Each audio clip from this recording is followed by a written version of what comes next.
अब मुगलों के इतिहास को लेकर एनसीईआरटी में किए गए बदलाव पर लंबे समय से बहस छिड़ी हुई, जिसमें यह बहस भारत को दो हिस्सों में बांट रहा है। एक लेफ्ट साइड की तरफ खींच रहा है और दूसरा पक्ष राइट साइड की तरफ खींच रहा है। आम आदमी ये डिसाइड नहीं कर पा रहा है कि कौन सी बात सही है, किसकी बात को मानी जाए। तो इसका जवाब मिलेगा आपको आज के इस वीडियो में। तो देखो, आम लोगों का सवाल यह है कि एनसीईआरटी ने जो हमें पढ़ाया वो सही है या अभी पढ़ाएगा वो सही है, या फिर हमारे इतिहास से पहले छेड़खानी की गई थी या अभी की जाए। एक सवाल ये भी कि मुगलों ने कितने लोगों का धर्मांतरण करवाया, और अगर धर्मांतरण करवाया तो हिंदू अभी भी बहुसंख्यक कैसे। ये तमाम सवाल है जो लोगों के साथ हमेशा खड़े रहते। तो देखो, 1192 से पहले भारत पर हिंदू राजाओं का शासन था, यानी उस समय भारत पर मुगलों ने कोई आधिपत्य नहीं जमाया। लेकिन 1192 में तराइन के दूसरे युद्ध में मोहम्मद गोरी ने पृथ्वीराज चौहान को हरा करके भारत पर मुगल शासन का आधिपत्य स्थापित करना शुरू कर दिया। यानी अब मोहम्मद गोरी के गुलाम ही दिल्ली की सल्तनत पर बैठकर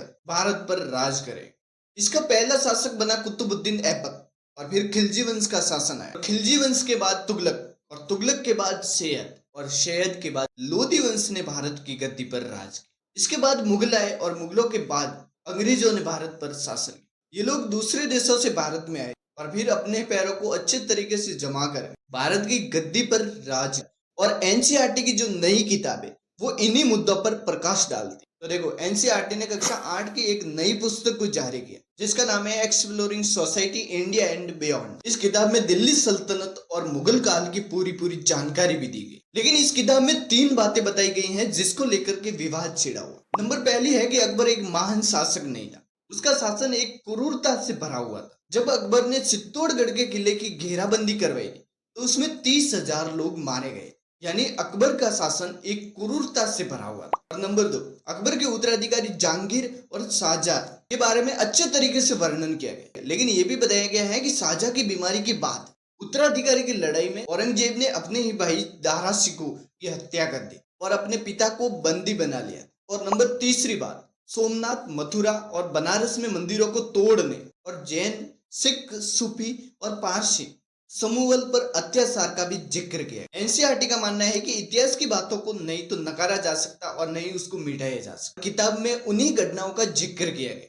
वो चश्मे घटित हो रखी। और ये सच है कि अकबर ने कत्लेआम करवाया था, औरंगजेब ने मंदिरों को तोड़वाया, गैर मुसलमानों पर जजिया कर लगवाया, अपने भाई का सिर धड़ से अलग करवाया। एनसीईआरटी में ऐसी कोई बात नहीं है जिसका सबूत नहीं है, लेकिन फिर भी विवाद छिड़ा हुआ। लेकिन फर्क इतना है कि पहले भी मुगलों को पढ़ाया जाता और मुगलों को एक महान शासक के रूप में बताया जाता, जिसमें पढ़ाने वालों को लगता था कि अकबर एक महान शासक था, शाहजहां और हुमायूं एक शानदार शासन संचालक। लेकिन आपको बता दूं कि एनसीईआरटी की स्थापना 1961 में की गई, लेकिन तब से लेकर के अब तक मुगल काल की कोई आलोचना नहीं की। अब एनसीईआरटी ऐसा कर रहा है जिसको लेकर के एक विवाद खड़ा हो गया। लेकिन ये सच है कि मुगल काल में शासकों ने काफी मंदिरों को तोड़वाया था, चाहे इसमें काशी विश्वनाथ का मंदिर हो, या फिर अयोध्या का राम मंदिर हो, या फिर मथुरा में श्री कृष्ण की जन्मभूमि पर मस्जिद बनाने का मामला।